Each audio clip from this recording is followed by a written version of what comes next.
will be at 8:20. Tomorrow morning we'll be davening at 6:10. Now for a very quick Devar Torah. Part of this week's Parsha, we learn about the apprenticeship of the Levites, the people who help the Kohanim, who do the songs of the Beit HaMikdash, and their apprenticeship was 5 years. They start their apprenticeship at age 25. They would start actually working, doing their particular part of the labor of the Beit HaMikdash at 30.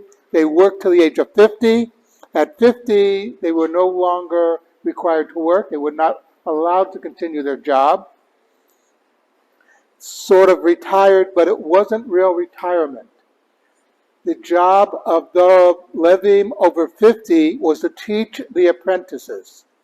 Because, yes, the Levim had to learn the mechanics of what they had to do, but that doesn't take 5 years. What took 5 years was learning how to deal with the people coming to the Beit HaMikdash, of how to treat them, of how to deal with the issues that they might be facing.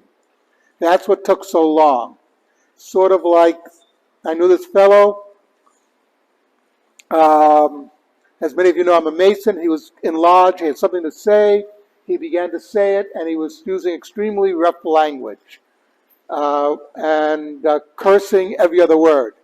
One of the older members came up to him, put his arm around him and said, "My brother, I know what you want to say.